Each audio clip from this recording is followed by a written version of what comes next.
Organization.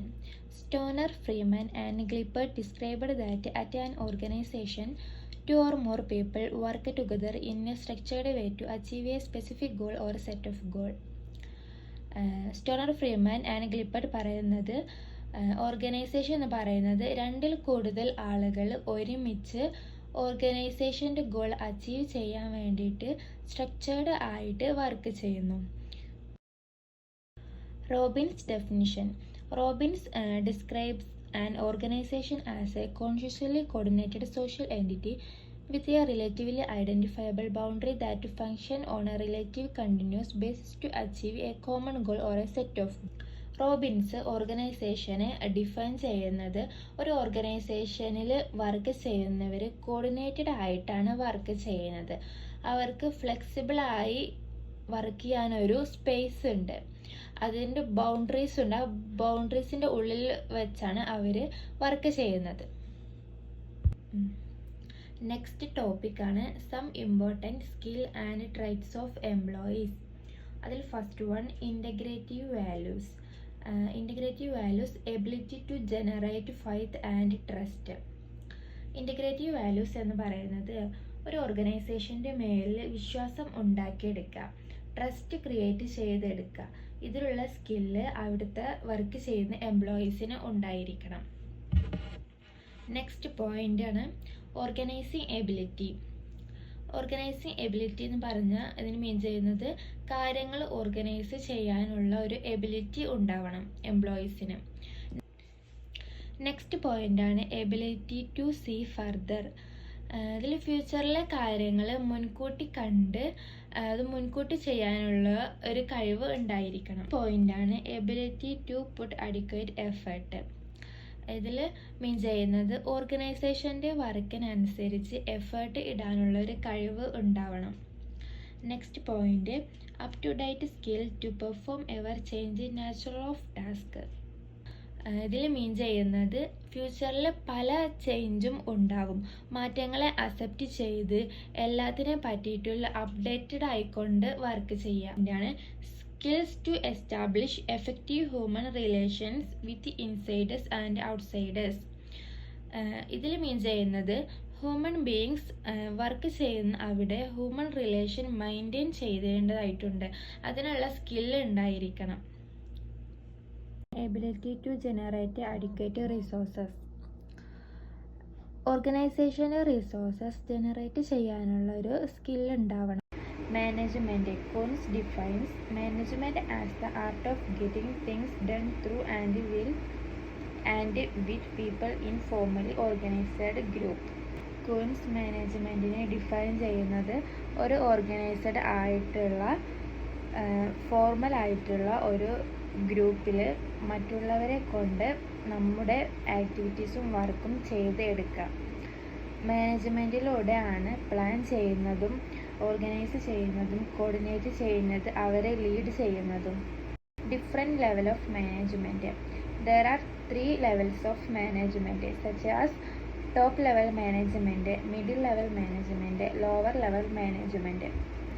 ഒരു organisation എടുക്കുകയാണെങ്കിൽ അതിൽ top level management, middle level management, lower level management ഉണ്ടായിരിക്കും.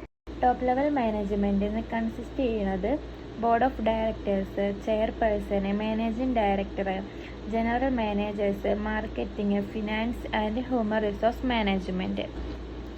ഓർഗനൈസേഷൻ്റെ കംപ്ലീറ്റ് ആയിട്ടുള്ള കൺട്രോൾ ചെയ്യുന്നത് ടോപ്പ് ലെവലാണ്.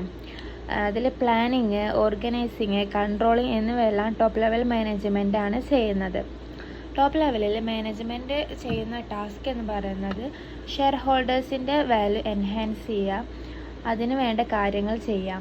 ഓർഗനൈസേഷന് വേണ്ട വിഷൻ ആൻഡ് മിഷൻ തീരുമാനിക്കുക, ഓർഗനൈസേഷൻ്റെ ഒബ്ജക്റ്റീവ്സ് ഡിസൈഡ് ചെയ്യുക, ഫിനാൻഷ്യൽ കാര്യങ്ങളിൽ ഡിസിഷൻ എടുക്കുക. ഇതാണ് ടോപ്പ് ലെവൽ മാനേജ്മെൻറ്റ് ചെയ്യുന്ന ടാസ്ക്. ടോപ്പ് ലെവലിൻ്റെയും ലോവർ ലെവലിൻ്റെയും ഇടയിലുള്ള ലെവലാണ് മിഡിൽ ലെവൽ മാനേജ്മെൻറ്റ്. ഡിപ്പാർട്ട്മെൻറ്റ്സ് വരുന്നത് മിഡിൽ ലെവലിലാണ്. ടോപ്പ് ലെവൽ മാനേജ്മെൻറ്റ് എടുക്കുന്ന ഡിസിഷൻസ്, ഒബ്ജക്റ്റീവ്സ്, ഫിനാൻഷ്യൽ കാര്യങ്ങൾ ഇവയെല്ലാം എക്സിക്യൂട്ട് ചെയ്യുക എന്നുള്ളതാണ് മിഡിൽ ലെവലിൻ്റെ വർക്ക്. Lower level management. ഇവിടെ വർക്ക് ചെയ്യുന്നത് supervisor, foreman, clerk, junior managers, inspectors ആണ്. ഫോർ എക്സാമ്പിൾ, പ്രൊഡക്ഷൻ ആണെങ്കിൽ അതിന് റിലേറ്റഡ് ആയിട്ടുള്ള ടെക്നിക്കൽ സ്കില്ലുള്ളവരായിരിക്കും ലോവർ ലെവലിൽ. ടോപ്പ് ലെവലിൽ കൂടുതലായും പ്ലാൻ ഓറിയൻറ്റഡ് ആയിട്ടുള്ള കാര്യങ്ങളാണ് ചെയ്യുന്നത്. മിഡിൽ ലെവലിൽ ഡീറ്റെയിൽഡ് ഓർഗനൈസേഷൻ ആണ് ചെയ്യുന്നത്. ലോവർ ലെവലിൽ ആളുകളെ ഡയറക്റ്റ് ചെയ്യലാണ്, അവരുടെ വർക്ക് കൺട്രോൾ ചെയ്യലാണ്. 14 principles of Henry Fayol. Division of work. ഒരു ഓർഗനൈസേഷനിൽ പ്രോപ്പറായിട്ട് വർക്ക് ഡിവൈഡ് ചെയ്ത് കൊടുക്കുക. ആ ഓർഗനൈസേഷനിൽ ഓരോ എംപ്ലോയീസിനും അവരുടെ വർക്ക് ഓരോരുത്തർക്കും അത് അസൈൻ ചെയ്ത് കൊടുക്കുക എന്നുള്ളതാണ് division of work. Next, authority and responsibility. Authority എന്ന് പറയുന്നത് ഡിസിഷൻ എടുക്കാനുള്ള ഒരു റൈറ്റും പവറിനെയുമാണ് അതോറിറ്റി എന്ന് പറയുന്നത്. അതോറിറ്റി ആൻഡ് റെസ്പോൺസിബിലിറ്റി മാനേജ്മെൻറ്റിൻ്റെ കാര്യത്തിൽ ഒരുമിച്ച് പോകുന്ന ഒന്നാണ്. ഡിസിപ്ലിൻ. ഒരു ഓർഗനൈസേഷനിൽ ഡിസിപ്ലിന് ഉണ്ടാവണം. അതായത് മാനേജ്മെൻറ്റിൻ്റെ കാര്യത്തിൽ അതിൻ്റെ അണ്ടറിൽ വർക്ക് ചെയ്യുന്നവർ പ്രോപ്പറായിട്ട് ഒരു ഡിസിപ്ലിനഡ് ആയിരിക്കണം. അവരുടെ ടാസ്ക് കൃത്യമായിട്ട് ഓൺ ടൈമിൽ അവരത് ചെയ്യണം. Next, unit of command. Management എപ്പോഴും ഒരു യൂണിറ്റ് ഓഫ് കമാൻഡ് ഉണ്ട്. അതായത് ഒരു എംപ്ലോയീസിന് വർക്ക് അസൈൻ ചെയ്ത് കൊടുക്കുമ്പോൾ അതിനൊരു യൂണിറ്റ് ഉണ്ടാവണം. എംപ്ലോയീസിന് അത് ഫോളോ ചെയ്യാൻ കഴിയണം. Next, unit of direction. ഒരു എംപ്ലോയിക്ക് ഒരു ഹെഡ് മാത്രമേ ഉണ്ടാവൂ. അറ്റ് എ ടൈമിൽ ഒരു ഗോൾ മാത്രം അച്ചീവ് ചെയ്യുക. ഇതാണ് unit of direction. Next, interest. ഒരു ഓർഗനൈസേഷനിൽ ഇൻഡിവിജ്വൽ ഇൻട്രസ്റ്റിനേക്കാളും ഇമ്പോർട്ടൻ്റ് ആയിട്ട് ഒരു ഓർഗനൈസേഷൻ്റെ ഇൻട്രസ്റ്റ് ആണ് അവിടെ ഫോക്കസ് ചെയ്യുന്നത്. Next, remuneration. എംപ്ലോയീസിന് അവർ ഡിസേർവ് ചെയ്യുന്ന പേയ്മെൻറ്റ് മാനേജ്മെൻറ്റ് കൊടുക്കണം. Centralisation and decentralisation. Centralisation means ഒരു ഓർഗനൈസേഷൻ്റെ എല്ലാ വർക്കിൻ്റെയും ഫൈനൽ കൺട്രോൾ വരുന്നത് ടോപ്പ് ലെവലിലാണ്. എല്ലാ വർക്കിലും ടോപ്പ് ലെവലിലുള്ള ആളുകളുടെ ഒരു കൺട്രോൾ അതിലുണ്ടാവണം. Next, decentralisation. ലാർജ് ഓർഗനൈസേഷനിൽ ഒരു വ്യക്തിക്ക് ഒറ്റയ്ക്ക് കൺട്രോൾ ചെയ്യാൻ പറ്റില്ല. ബാക്കിയുള്ള വർക്ക് അവരുടെ ഓരോ എംപ്ലോയിക്കും അസൈൻ ചെയ്ത് കൊടുക്കണം. Scalar chain. ടോപ്പ് ലെവലിൽ നിന്ന് ലോവർ ലെവലിലേക്ക് ഒരു സ്ട്രക്ചേർഡ് ആയിട്ടാണ് ഇരിക്കുന്നത്. ടോപ്പ് ലെവലിൽ നിന്ന് ലോവർ ലെവലിലേക്ക് ഒരു ഫ്ലോ കമ്മ്യൂണിക്കേഷൻ ഉണ്ട്. ഇതാണ് സ്കേലാർ ചെയിൻ. Next, order. ഒരു വർക്ക് എംപ്ലോയിക്ക് അസൈൻ ചെയ്യുമ്പോൾ അത് റൈറ്റ് പ്ലേസിൽ റൈറ്റ് ടൈമിൽ റൈറ്റ് പേഴ്സണെ ആണ് അസൈൻ ചെയ്യേണ്ടത്. Next, equity.